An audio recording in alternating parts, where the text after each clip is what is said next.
Welcome back, welcome back. I think the Lord has come over me, and we're gonna go through two little videos and see what we let out the brain. I don't know what type of lesson my father's teaching right now, but let's cook. She appears to us as Jethro's daughter, a daughter without a name, one of the 7 daughters of a priest of Midian, or a... She appears to us as Jethro's daughter, a daughter without a name, one of the 7 daughters of a priest of Midian, or as Moses' wife. This is the story of Zipporah, and according to some stories, she is Moses' first wife. One of the most mysterious subjects in the Bible is Moses' family. The Bible tells more about the great leader of the people of Israel than about any other person. As a result, it is especially noticeable how little is revealed about his family members and the mystery.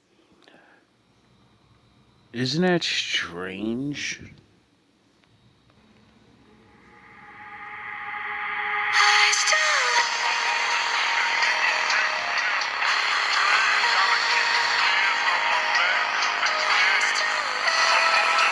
Oh, we're about to get deep today, baby.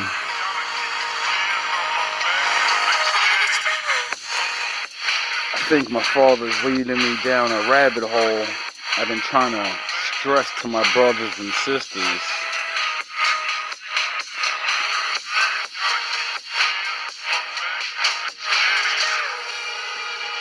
So I keep hearing all of this, you gotta be with your people and use your this and use your that. And then, I listen to the Bible again and no, you have to follow certain rules. You can't do that. I think I understand why a lot of people hate the men of the Lord. Because things are different for us, and it seems contradictory, but no, it's just because people are stupid and you don't know the Lord's plan. As a result, it is especially noticeable how little is revealed about his family members and the mystery that surrounds the little that is revealed. Today we will dive into the story of Zipporah, the woman behind the great leader. One of the most mysterious subjects in the Bible is Moses' family. The Bible tells more about the great leader of the people of Israel than about any other person. You don't find that suspicious. You don't find that suspicious. You don't find that suspicious. Great leader. Not only does Zipporah not hinder redemption, but it enables it. Its connection with Moses expresses the special spiritual connection between Moses and Jethro, a connection that led to spiritual ascension. A man that's not the people of God, but they taught Moses the one. They they they hooked him up. So that would mean there a book back then? How the fuck did they know to teach this nigga the laws his people were given? Oh, that means it was taught already, and some people stayed true to the faith. And then when the people of the Lord went into slavery again, somebody had to remind them of who they were. Zipporah is the one who saves Moses from death and thus enables his mission. She is the one who points out the importance of the covenant between God and Israel as a necessary element in Oh, so his woman is the reason he gets to complete his mission, not him. Like I keep telling you niggas, like all the real niggas from back in the day, that's why they love their wives. For real, real. follow those laws and stuff, and make a happy family and stuff, because they can do things you can't do. And that's just the way it is. You throw your fucking strength around. I fucking lift things up, put them down. Well, let's see what women can do. Redemption, and she is the one who is willing to pay a personal price to part with her husband so that he can meet God and fulfill his mission. Oh, so women of the Lord, not the children, women of the Lord, the women that follow the Lord understand that word sacrifice. The Bible does not only tell about Moses and his mission, but describes several other figures who seem to be significant in the process of redemption. Shout out to the wolves. The midwives, who are commanded by Pharaoh to kill the babies, but they do not listen to his voice and revive the children. And the ninjas. Daughter of Levi, her name is not mentioned in the Bible. I wonder why. But we know that she is Jochebed, Moses' mother. Miriam, Moses' Why they call him Jochebed? What's that mean? I don't know. I'm glad if any of yous know. sister. Daughter, disobeying her father's order, saves the baby from death, names him Moses, and Oh, so his name's really not Moses, but she named him Moses. Shout out to the rich OG women that'll take a nigga off the street and be like, nah, you my son now. Oh yeah, that don't happen no more. raises him herself. It is interesting to note that all the important figures in the process of Moses' birth, rescue, and growth are women. Oh, so that's why you made it like, oh, I get it, Lord. I now understand why I don't fuck with you niggas. Cause you do nothing. There is one woman no less important, if not the most important, among them, and she is Zipporah, the wife of Moses. I wonder why when I woke up, the first mission I focused on and stayed on is the widows and the homeless. I wonder why my father ingrained that into my brain and said that's the mission. I wonder if because Moses would technically be homeless, he just gave up his fucking throne as the prince of all Egypt. Like Prince of all Super Saiyans. And he just threw that away for the Lord and said, now I'm going to go be a bum in the desert. Now, which way do you want me to go? Because, I've never left Egypt. Where am I again?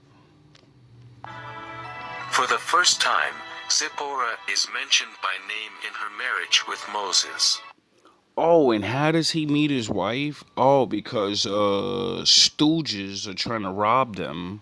He's just walking by. He sees a bunch of swindlers trying to mistreat these women. And Moses, since he just caught his first body back there in Egypt, he said, "Do you really want to test this?" They say it didn't go down, but nah, it went down. We're talking about back in the day, no cops, a desert, three dudes, one fucking negroid. You're telling me they're not gonna go good old boys on him? Like, who the fuck are you telling not to do stuff around here? Who the fuck are you? And then he has to show them who he is. Moses agreed to stay with.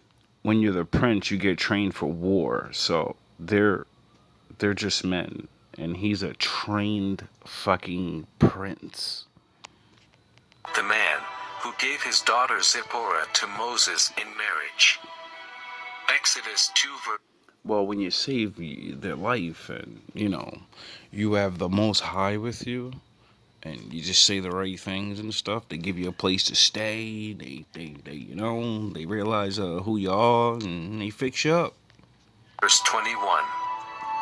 Why did Moses marry a woman from Midian, and how did it Oh, hold on. What, Midian? Wait up. That ain't Israelite. Ain't Midian somebody else? affect the redemption process? Moses' marriage to Zipporah caused a delay in the plan. After marrying the Midianite's daughter, he continued to live with his father-in-law for 60 years and seemed uninterested in his brother's condition. Oh, so he kind of pulled the fucking what is it? What I always keep saying, the whale guy, Jonah. He's on mission. The Lord said, "Listen, you good, baby. Just walk into that desert, and I know there's nothing out there what you can see, but I got you, homie." Walks him right into his family. This nigga takes a 60-year break. However, later in the verses, it becomes clear that God did not see this marriage as a flaw. The evidence for this is that God chose Moses to lead Israel out of Egypt. Oh, so yeah, he did. The Lord delivered him his wife, and in his man mind, I guess he's like, it's over. I left the life. This is what you want me to do? No, nigga, you got work to do. In chapter 4 of the book of Exodus, a powerful story unfolds during Moses' journey from Midian to Egypt. At a lodging place on the way, the Lord met Moses and was about to kill him. Oh, that that doesn't sound good. Sounds like the Lord doesn't like when people take 60-year breaks and, don't get the fucking point of him there the whole time. Like, no, dummy, I got work for you to do over there. I know it's comfortable, you're chilling, you're seeing a whole nother side of life, but I got things for you to do, buddy. You belong to me. This is not a fucking day job. But Zipporah took a flint knife, cut off her son's foreskin and touched Moses' feet with it. Surely you are a bridegroom of blood to me, she said. So the Lord let him alone.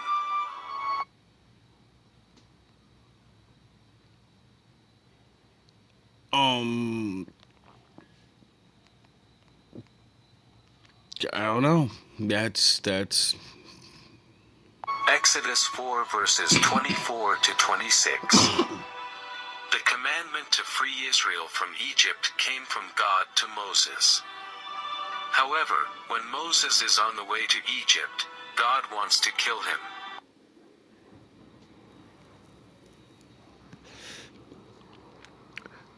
so when you hear your fake ass pastor say, "I works for the Lord," and my father isn't on top of his fucking neck, you start questioning things, cause it doesn't sound like my father plays around. That's why I tell people, please get out of my way, cause I'm not more scared of you than I am of him.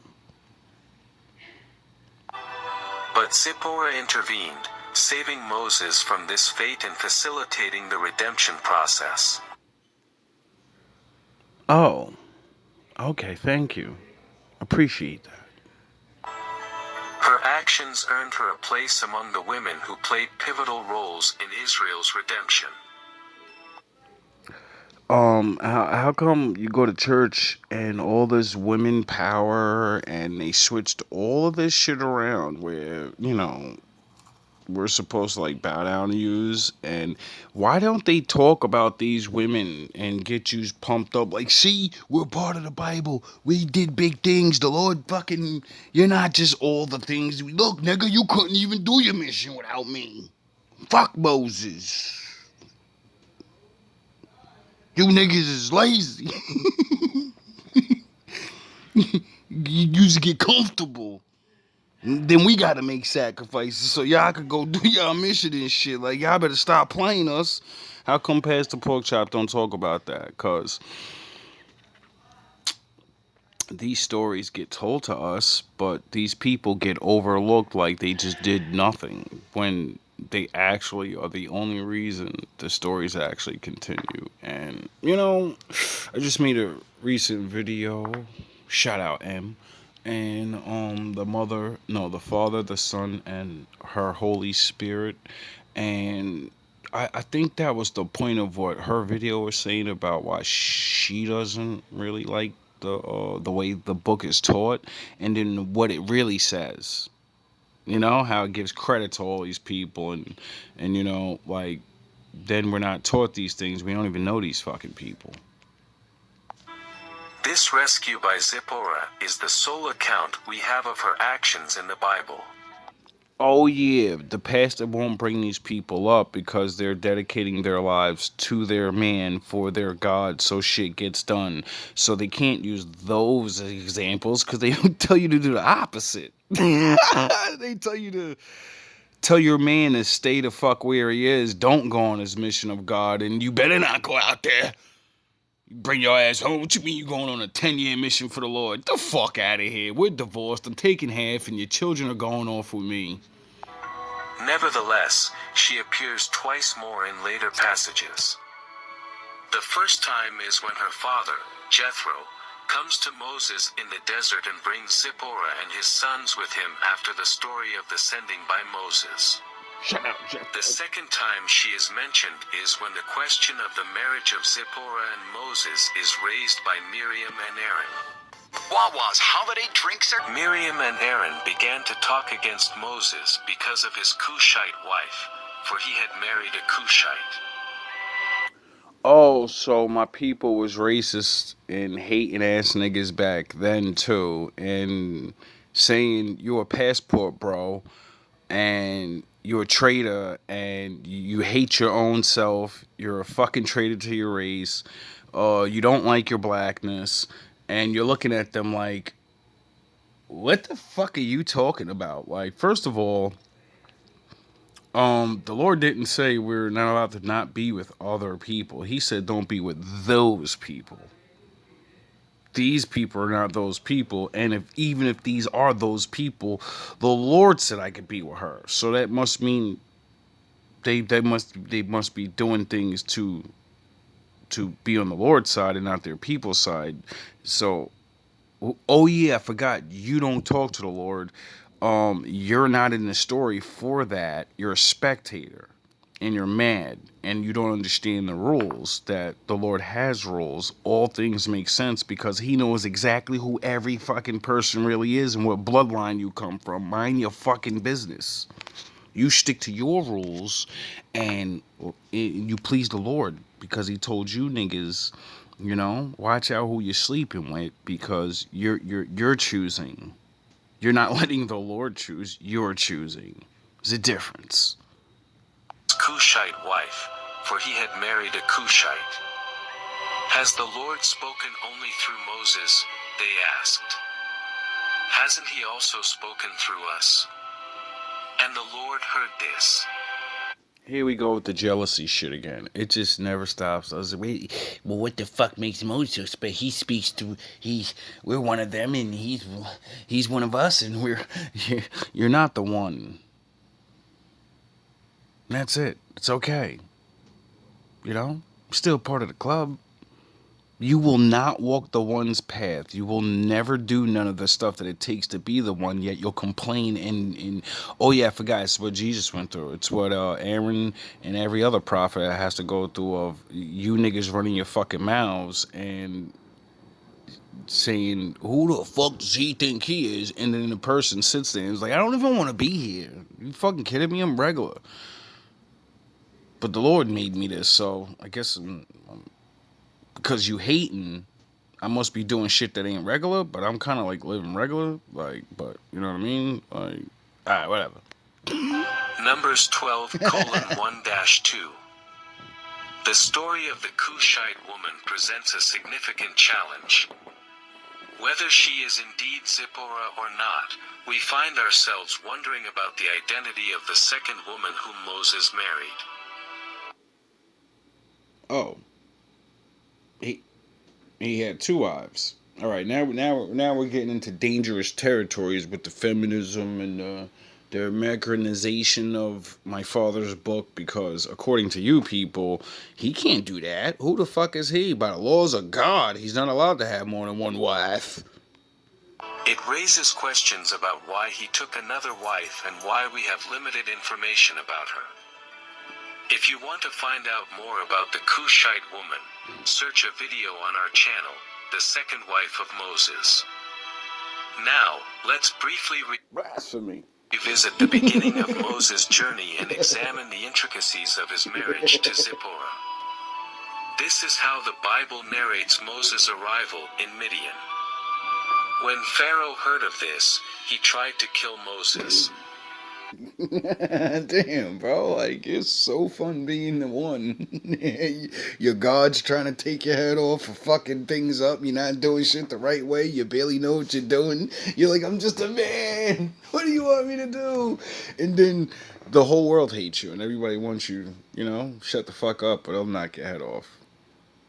And then he sends you on a mission to challenge the most of highest authority. Like, you're like, what the fuck are you doing? Like, dude, everyone's my enemy.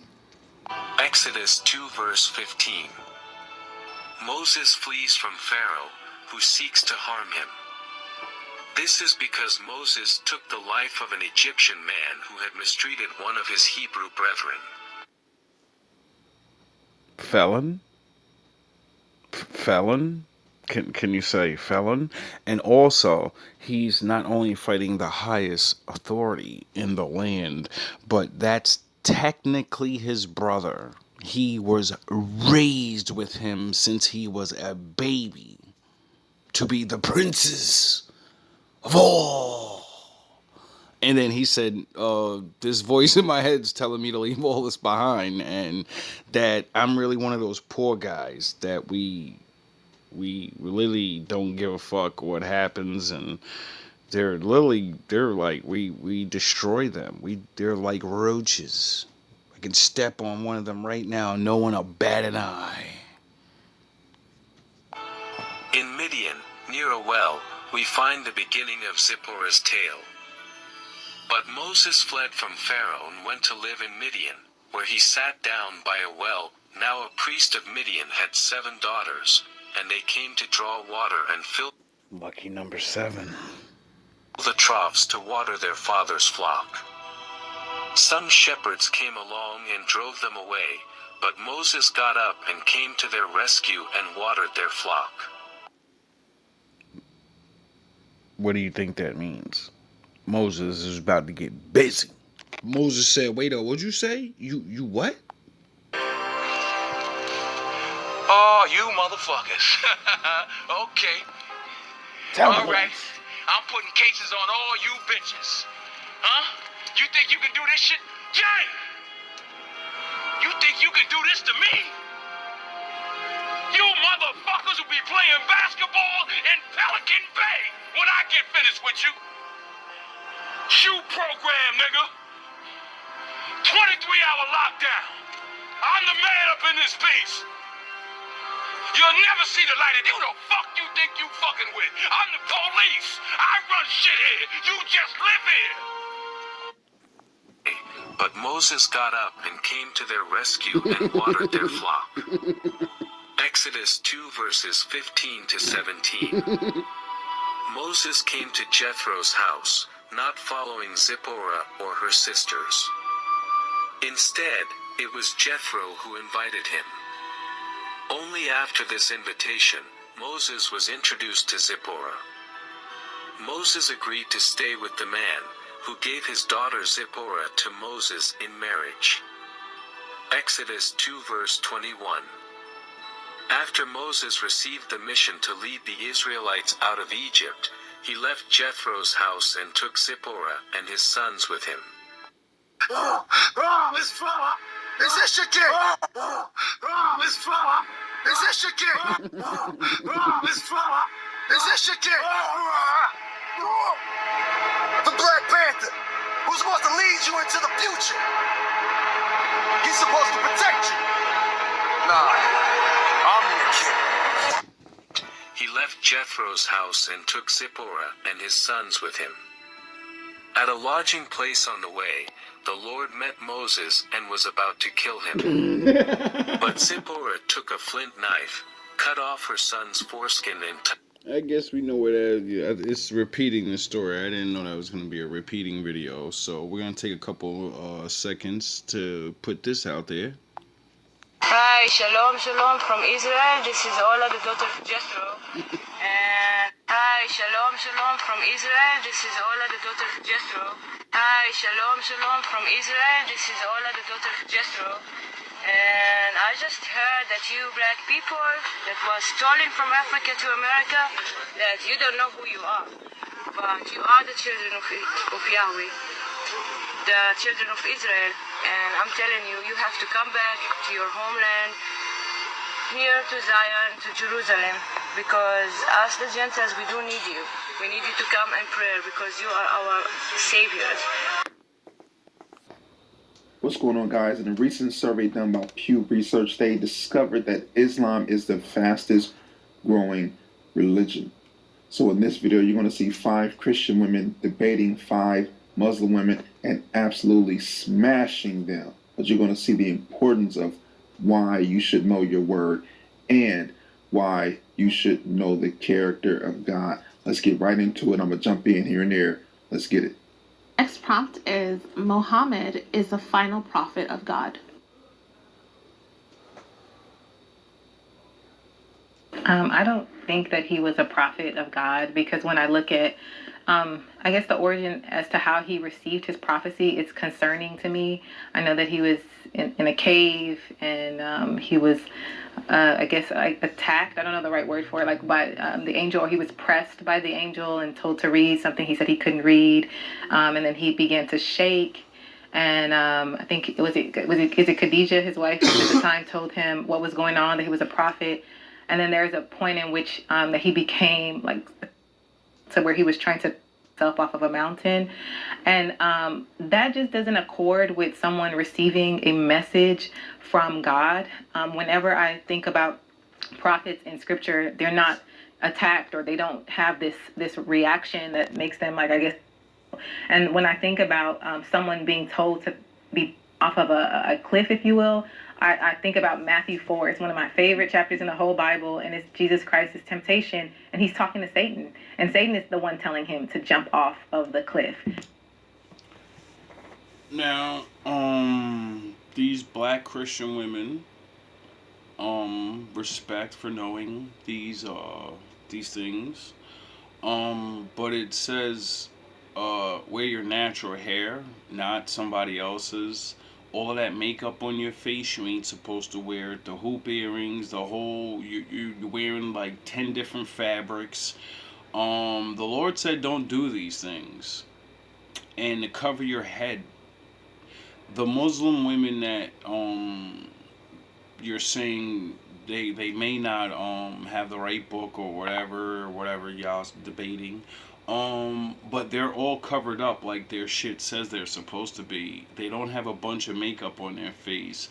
So even if they are following the wrong thing, I'm not saying anyone's wrong or right, because I don't want any fucking problems with anybody. I have my own belief. I'm not a Christian. I believe in doing exactly what the book says, not just some of the things and then saying we're better faith than yours. You don't do what the fuck your Lord said, so you know. I think the Lord said they're not listening to me, and you're not listening to me, so you know you're not listening to me. And it's dope to see that we're back up. We're at least learning the scriptures, and so don't let me down you or make me feel like I'm downing you, because we have to start somewhere. It's good to see people, or at least women, debating and talking about things, so they don't have to feel left out and just seeing all of these different male shows or whatever, you know, different things like that. I think this is actually a good thing, but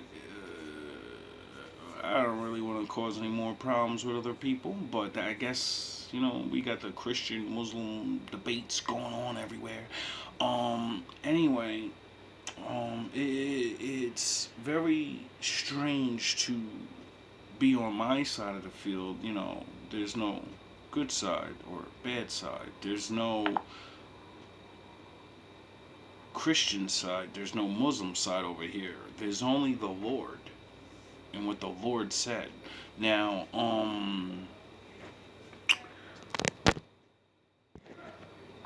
like I said, it's good to see us starting, and you know we're doing good, but I see, like, cause like I'm not gonna play the rest of this. Well, play a little bit, but they're like saying their book is kind of like demonic or whatever. And I'm not here to say anybody's book's whatever, cause I didn't read everybody's shit completely. So what I am here to say is, the Lord said to follow his rules, and it's good to know the book and not get tricked on certain things, but we need to be more of like what we like it's really weird to watch people talk about somebody else's thing as they're completely not even dressed like they're supposed to be, as the other people are, and then wonder why everyone's looking at each other like, you're saying this but you're doing that, and you're saying this but you're doing that, and it's like weird. So anyway, I need someone to this is in the Bible, so About Ishmael and Isaac. Now who was offered for sacrifice? Was it Ishmael or Isaac? Now I tell you, according to the Bible, that is not true. Because you read there, Isaac thy only son. And at no time was Isaac the only son of Abraham. You see, 13 years before Isaac was born, Ishmael was born. And God Almighty accepted him as the son and seed of Abraham. No less than 16 places. yeah, like Hagar, the Egyptian woman. He had a baby with her first, and he had to leave her in the desert with Ishmael. And then they got the super well water and the spring, and then they became a great nation of people that are directly tied to this man through blood. And that's the promise the Lord said to him, that I'm gonna make you you're gonna be a baby maker, and all the nations that come out of you, they're gonna make other nations, and they're gonna be good, great nations, because they're supposed to follow these laws and stuff. And so they're like cousins, you know. Um, according to your own book, the people you're saying are demonic are supposedly your cousins, unless they're not. Or are they pretending or something? Because, like, as I discovered this long ago, I said, wait up. If that's the founder of that, but Ishmael came out of the loins of the man that started the biblical line and everything, then those people, it's the same beliefs, you know? Like, and then I just played the Moses thing, and Jethro and them had the knowing and the beliefs of the Lord too, as the people he sent to teach the world were in too busy learning their fucking lesson in captivity. So I don't know if the mysteries in your head of like, well, who's who, what's what, and all love and all praise to the Most High. Oh yeah, I forgot. Let him proclaim it. Let him declare and lay out before me what has happened since I established my ancient people, and what is yet to come. Oh yeah, I forgot. My dad has said that. Then is like me. Let him proclaim it. Let him declare and lay out before me what has happened since I established my ancient people, and what is yet to come. Yes, let them foretell what will come. I dare you. Do not tremble. Do not be afraid. Did I not proclaim this and foretell it long ago? You are my witnesses. Is there any God besides me? So the lesson for the day is, if you don't know who people are, like me, myself, learning, we shouldn't be so quick to judge people. And since we all are doing certain things wrong, maybe we should have a little, leniency towards each other.